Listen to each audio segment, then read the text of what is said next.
नमस्कार प्यारे बच्चों। आज हम करेंगे क्लास 9th का जो हमारा साइंस का पेपर है 1905 कोड।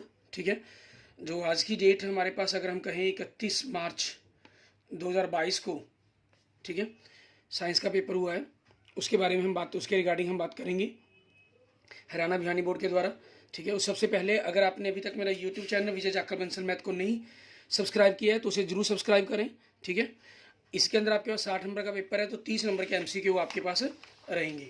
ठीक है, और क्योंकि मैं साइंस का टीचर नहीं हूँ तो आपके पास मोस्टली कोशिश की है कि आपको बिल्कुल सही आंसर बताऊँ। फिर भी अगर किसी क्वेश्चन के अंदर मिस्टेक हो जाती है तो आप कमेंट बॉक्स में कमेंट करके बता सकते हैं। जैसे सबसे पहले त्वरण का मात्रक मतलब SI unit of acceleration metre पर सेकेंड स्क्वेयर होती है आपके पास। ठीक है, उसके बाद गाड़ियों में उसके द्वारा तय की गई दूरी को प्रदर्शित करने वाला यंत्र, गाड़ियों में जो दूरी को प्रदर्शित करने वाला यंत्र होता है सोनोमीटर, गैल्वेनोमीटर, ओडोमीटर, स्पीडोमीटर। इनमें से क्या होता है इंग्लिश मीडियम में अगर हम बात करें, ठीक है, a device which is use to the distance in the vehicle is known as the. ठीक है, तो आपके पास इस क्वेश्चन आंसर क्या बन जाएगा स्पीडोमीटर। आपको देखने के अंदर स्पीडो जो ऑडोमीटर है वो स्पीड बताता है। ठीक है ना, ये हमारे पास स्पीड यूज़ करने के लिए क्या आता है। जो सोनोमीटर है वो टेंशन फ्रीक्वेंसी को मेजर करता है, और जो गैल्वेनोमीटर है वो किसी चीज़ के अंदर करंट है या नहीं है, ठीक है, उस चीज़ के बारे में डिफ्लेक्शन बताता है, करंट आपके पास डिफ्लेक्ट कर रहा है या नहीं कर रहा आपके पास। क्लियर। इसके बाद हमारा नेक्स्ट क्वेश्चन है m द्रव्यमान की किसी वस्तु v वेग है, मीन्स m मास है, v वेलोसिटी है, तो उसका मोमेंटम मतलब संवेग बताना है। ठीक है, तो उसका फार्मूला क्या आता है हाफ mv आपके पास। नेक्स्ट, प्रत्येक वस्तु अपनी स्थिर अवस्था या सरल अवस्था से, ठीक है, सरल रेखा में समान गति अवस्था में बनी रहती है जब तक उस पर कोई बाहरी बल कार्यरत न हो। यह गति का कौन सा नियम है? गति का प्रथम नियम है। An object remains in state of rest और uniform motion in a straight line unless compelled to change that state by an applied force which law of the motion state this first law of motion आपके पास। Next question, एक वस्तु का द्रव्यमान 10 kg है, पृथ्वी पर इसका भार कितना होगा? भार के लिए वेट निकालना है, मीन्स एक प्रकार का फोर्स होता है मास इंटू ग्रेविटी। आपके पास मास 10 kg कह दिया गया आपको। ठीक है, उसका द्रव्यमान, और जी मतलब उसकी ग्रेविटी वो 9.8 होती है, तो 10 से मल्टीप्लाई करेंगे 98 न्यूटन। आपके पास ये क्वेश्चन का आंसर बन जाएगा। पृथ्वी के तल पर जी का मान कितना होता है? 9.8 मीटर पर सेकेंड स्क्वेयर आपके पास। ठीक है, एंड नेक्स्ट, किसी वस्तु का विस्थापन शून्य है, मीन्स उसका जो डिस्प्लेसमेंट है वो जीरो है, तो उसका वर्क डन क्या होगा? उसके द्वारा किया गया कार्य क्या होगा? वो भी क्या होगा? शून्य होगा, मतलब जीरो होगा आपके पास। ठीक है, एंड नेक्स्ट क्वेश्चन देखेंगे आपके पास क्वेश्चन नंबर 8। इसके अंदर हमें क्या कह रहे हैं? दो क्रमागत संपीड़नों और दो क्रमागत विरलों के बीच की दूरी, mean the distance between the two consecutive compression और the two consecutive refraction is called the wavelength, तरंग दैर्घ्य। आवर्ती का SI मात्रक, ठीक है, आवर्ती का SI मात्रक क्या होता है? हर्ट्ज आपके पास, SI यूनिट ऑफ फ्रीक्वेंसी। बर्फ का गलनांक पॉइंट कितना होता है? ठीक है, बर्फ का गलनांक होता है 0 degree Celsius, the melting point of ice आपके पास। अगला, 300 केल्विन तापमान पर जल की भौतिक अवस्था, जो हमारे पास जैसे 0 degree Celsius to 100 degree Celsius होता है, ऐसे ही 273 केल्विन टू 373 केल्विन तक होता है। अब इनके बीच के अंदर जो पॉइंट्स हो गए आपके पास, वो आपकी द्रव अवस्था होगी, मीन्स वाटर फॉर्म के अंदर ही रहेगा, लिक्विड फॉर्म के अंदर रहेगा। The physical state is liquid आपके पास। निम्नलिखित में रासायनिक परिवर्तन कौन कौन से हैं? Growth of plant, cooking of food, designation of food, ठीक है, डाइजेशन ऑफ फूड, भोजन का पाचन, मतलब ये सारी की सारे आपके पास रासायनिक परिवर्तन है। ठीक है, ऑल ऑफ दीज आ जाएगा। Are chemical changes. निम्नलिखित में समांगीय मिश्रण मीन होमोजीनियस मिक्सचर बताना है आपको। सिरका और सोडा जल आपके पास होते हैं, आइस के लिए थोड़ा मुझे डाउट है, लेकिन इनके अलावा ऑप्शन आपको जो दिया गया उपरोक्त सभी का दिया गया, तो आपके पास यही ऑप्शन बन जाएगा, ऑल ऑफ दीज आपके पास। नेक्स्ट, परमाणु त्रिज्या को किसमें मापा जाता है? परमाणु त्रिज्या को नैनोमीटर के अंदर, मीन्स एटॉमिक रेडियस को मेजर किया जाता है नैनोमीटर में। क्लियर। इसके बाद देखते हैं हमारे पास हमारा next question, question number 15। Calcium carbonate का रासायनिक सूत्र क्या होता है आपके पास? CaCO3 आपके पास, CaC3 chemical formula calcium carbonate. H2S में कितने अणु है? H के अंदर 2 अणु है, S का 1 अणु है, 3 अणु है टोटल आपके पास। ठीक है, 3 एटम्स हैं आपके पास टोटल। नेक्स्ट, आपके पास क्लोरीन आयन में संयोजकता इलेक्ट्रॉनों की संख्या। आपके पास क्लोरीन के अंदर पहले 2, दूसरे में 8, तीसरे में 7 इलेक्ट्रॉन होते हैं। आपके पास नेगेटिव आ दे रहा है, इट मीन्स 1 इलेक्ट्रॉन इसने ले लिया, तो लास्ट शेल में कितने? 8 इलेक्ट्रॉन हो गए आपके पास Cl- के अंदर। आपसे संयोजकता इलेक्ट्रॉन मीन्स लास्ट शेल के अंदर पूछा कितने इलेक्ट्रॉन, वो उसकी वैलेंसी के बारे में बताएगा। ठीक है, तो वो आपके पास क्या हो जाएगा? 8 आ जाएगा। डैश कोशिका का बिजली घर है, माइट्रोकॉन्ड्रिया आपके पास, power house of the cell आपके पास माइट्रोकॉन्ड्रिया। कोशिका के अंदर प्रोटीन का संश्लेषण कहाँ होता है? एक्चुअल में ये क्या होता है, आपके पास एक प्रकार से RER होता है हमारा, ठीक है। आपका RER के मतलब हमारे पास रफ एंडोप्लाज्मिक रेक्टियम के अंदर, और उसके बाद मतलब कि वो करता है राइबोसोम के अंदर। राइबोसोम आपके पास RER के ऊपर भी लगे होते हैं और उसके अंदर इनर पार्ट्स में भी होते हैं, और राइबोसोम के अंदर वो माइट्रोकॉन्ड्रिया और साइटोप्लाज्मा होते हैं, ठीक है। माइट्रोकॉन्ड्रिया के अंदर आगे क्लोरोप्लास्ट होता है जो इस काम को करते हैं, लेकिन हमारे पास मेनली इसके अंदर अगर देखा जाएगा तो मेरे हिसाब से जो इसका आंसर होना चाहिए वो राइबोसोम होना चाहिए, ठीक है, इस क्वेश्चन का आंसर आपके पास। बाकी वो बायो के टीचर्स हैं, वो आपको जो और ज़्यादा क्लियर कर सकते हैं इस चीज़ के बारे में। मस्तिष्क में कौन कौन से उत्तक होते हैं, ठीक है ना, प्लाज्मा फ्लोएरम, कौन सा उत्तक होता है, न्यूरॉन कंड्रा, न्यूरॉन।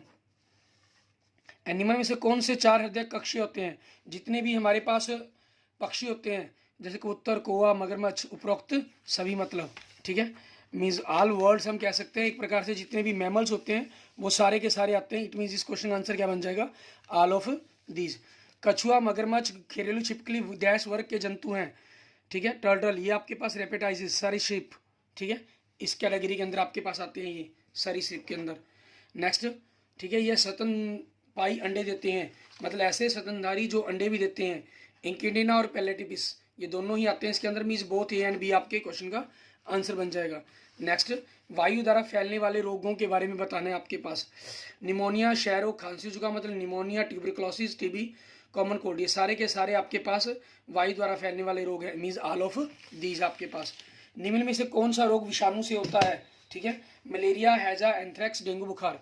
मलेरिया आपके पास एक्चुअल में अगर हम बात करें पैरासाइट से होने वाला रोग है, हैजा आपके पास बैक्टीरिया से, और एंथ्रेक्स भी आपका बैक्टीरिया से होने वाला रोग है, ठीक है। और जो डेंगू फीवर बुखार है ये इसके अंदर आगे एक प्रकार का वायरस होता है जो आगे मेन को इफेक्ट करता है, डेंगू आदमी को डेंगू का रोग लगाता है, ठीक है। तो इसके लिए इसके अकॉर्डिंग मेरे क्वेश्चन दिए गए ऑप्शन के अकॉर्डिंग आपका डेंगू फीवर होना चाहिए, ठीक है।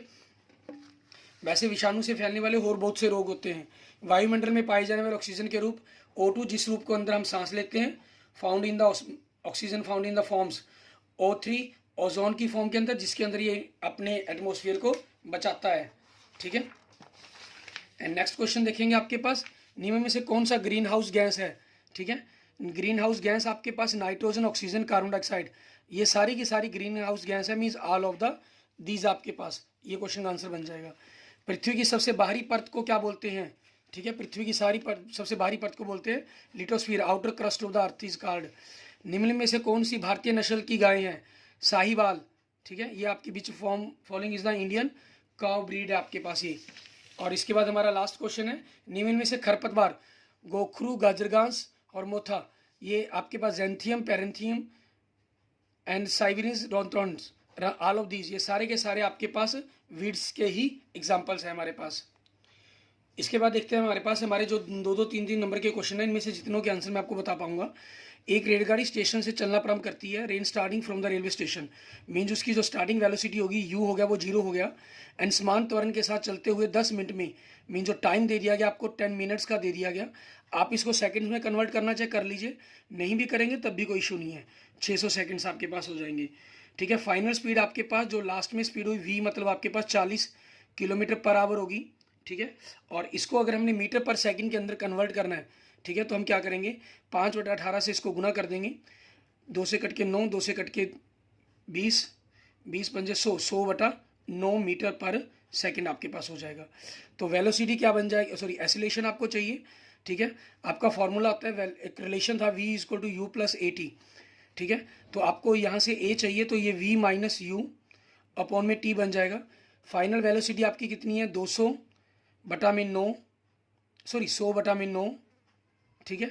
और ये इनिशियल 0 है तो 0 ही लिख लेते हैं इसको, खत्म, मतलब 100/9 रह गया, टाइम 600 आपके पास, जो 0 से 0 कट गया, मीन्स 1/54 मीटर पर सेकंड स्क्वायर, ठीक है। ये आपके पास आपका एसिलेशन बन जाएगा। ये आपने मैंने मीटर पर सेकंड के अंदर निकाल दिया, ठीक है। और अगर आपने किलोमीटर टाइम के अंदर रखा होगा वो भी आप कर सकते हैं, ठीक है। टाइम को आपने आवर्स, मीन्स यहाँ क्या लिखना है, ये घंटा दिए गए आपको, ये मिनट्स दिए गए हैं, आवर्स दिए गए हैं, तो दोनों यूनिट्स को सेम कर लेना, बाकी और कुछ नहीं है, ठीक है। पृथक करने की सामान्य विधियों के नाम बताने, दही से मक्खन, मीन्स बटर फ्रॉम कर्ड, ठीक है, इसको बोलते हैं हम हिंदी में बोलते हैं अपकेंद्रन, ठीक है। इंग्लिश में हम इसको बोलते हैं सेंट्रीफ्यूगेशन। और नमक से कपूर करना मीन्स कैम्फर फ्रॉम साल्ट, ठीक है। हिंदी में बोलते हैं हम इसको उध्र्वापातन, और इंग्लिश में बोलते हैं हम इसको सब्लिमेशन, ठीक है। ये आपके पास हो जाएंगे। एंड नेक्स्ट आपके पास 2 मार्क्स का क्वेश्चन है। ऐसे 2 कारक लिखे जिसे आप सोचते हैं बीमार होंगे तो चिकित्सा के पास जाना चाहते हैं, ठीक है। ये आप अपने बुक में देख सकते हैं क्वेश्चंस, ठीक है। उसके बाद 3-3 मार्क्स के आपके पास क्वेश्चन है। ये 2-2 मार्क्स के 3 क्वेश्चन आपको आए, और 3-3 नंबर के आपके पास फिर 3 क्वेश्चन आपके पास आए, ठीक है। लगभग 9 नंबर का 15 नंबर का पेपर आपके पास रहा ये। इसमें पहला ही क्वेश्चन था आपके पास, एक कार 108 किलोमीटर प्रति घंटे की गति से चल रही है, मीन स्टार्टिंग स्पीड उसकी 108 किलोमीटर प्रति घंटे की होगी। तो अगर हम इसको मीटर पर सेकंड के अंदर बदलना चाहें तो 5/18 लगा देंगे, 18 छिके 108 आपके पास आ गया, ठीक है। और 6 पंजे 30 मीटर पर सेकंड यू हो गया आपका इनिशियल स्पीड। उसको ब्रेक लगाने से रुकी 4 सेकंड में भी रुक जाती है, तो मतलब फाइनल स्पीड उसकी v0 होगी। टाइम आपको 4 सेकंड का दे दिया गया, ठीक है। और कार लगाए जाने के बाद लगने वाले बल की गणना करनी है, means calculate the force exert by the brakes, ठीक है। और जो मास है वो 100 kg है, तो फोर्स निकालने के लिए मास इंटू एक्सीलरेशन का फार्मूला लगेगा। एक्सीलरेशन निकालने के लिए आपके पास v - u/t लगेगा, ठीक है। मास आपके पास कितना दिया गया 1000, वेलोसिटी फाइनल 0 है, इनिशियल आपके पास 30 थी, 30/4, 0 - 30 माइनस बनना है ऐसे एक्चुअल में, वो आपकी मर्जी है, जैसे मर्जी कर सकते हैं। 30 2 15, ये से 5 पे कट गया, ठीक है। माइनस रहेगा 500 को 15 से गुना किया, -7500 न्यूटन आपके पास, ठीक है। क्योंकि माइनस इसलिए आया क्योंकि फोर्स ने इस चीज़ के कारण ये रुक रही है गाड़ी यहाँ पर हमारे पास, ठीक है ना, इस चीज़ का ख्याल रखना में। नेक्स्ट आपके पास निम्नलिखित यौगिकों में विद्यमान तत्वों के नाम बताने। बुझा हुआ चूना, कैल्शियम ऑक्साइड होता है आपका ये, इसके अंदर कैल्शियम और ऑक्सीजन होते हैं, ठीक है। आप ये लिख सकते हैं।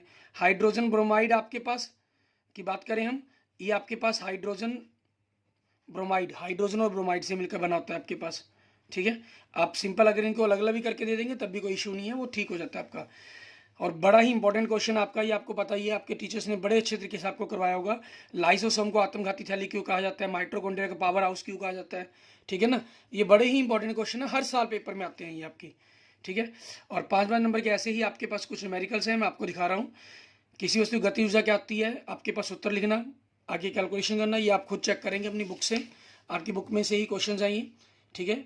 और इसी के आपके और में आपको 5 मार्क्स के अंदर क्वेश्चन दिया गया आपको, ठीक है। आप इनको नोट कर सकते हैं और देख सकते हैं, क्लियर। ऐसे ही इसका दूसरा क्वेश्चन जो 5 मार्क्स के अंदर एक और आया हुआ था आपके पास, 5 मार्क्स के 3 क्वेश्चन आपको आए हुए हैं। परमाणु संख्या, समस्थानिक के, एटॉमिक नंबर, आइसोटेप, उनके एग्जांपल्स देना। के और एल कोश भरा हुआ है तो उस परमाणु में इलेक्ट्रॉनों की संख्या क्या होगी, इस चीज़ के बारे में जानकारी देना। के आपसे सबसे पहला कोश होता है, एल आपका दूसरा कोश होता है, ठीक है ना। तो उसमें कितने इलेक्ट्रॉन बन गए आपके पास, आपको दिखाई दे रहे हैं, टोटल 10 हो गए आपके पास, ठीक है। एंड नेक्स्ट आपके पास बायो में से ऐसे ही 3 प्रकार के पेशीय रोगों में चित्र का वर्णन बनाकर अंत स्पष्ट करना, ठीक है। और या फिर इसके अंदर हृदय पेशी की 3 लक्षण, रंध्र के कार्य बताना, आप ये क्वेश्चन भी कर सकते हैं, clear. Okay, thank you friends, thank you students. अगर आपको वीडियो अच्छी लगी तो इसको लाइक करें, अपने दोस्तों मित्रों जरूर शेयर करें। और अगर आपने अभी तक मेरा यूट्यूब चैनल विजय जाखड़ बंसल मैथ को नहीं सब्सक्राइब किया है तो उसे जरूर सब्सक्राइब करें। मैंने इस साल के होने वाले जितने भी पेपर हैं, हिंदी, इंग्लिश, मैथ, फिजिक्स, ठीक है, Hindi, English, SS, Punjabi, math, ठीक है, और साइंस, सभी के बारे में पूरा बता दिया है, ठीक है। आपने कोई भी किसी सब्जेक्ट की वीडियो का आप वॉच करना चाहें तो आप वहाँ से जाकर मेरे यूट्यूब चैनल पर जाकर वॉच कर सकते हैं, या डायरेक्ट मुझे 9541207734 पर मैसेज करके मेरे से वीडियो भी मंगवा सकते हैं, clear. Okay, thank you friends, thank you students.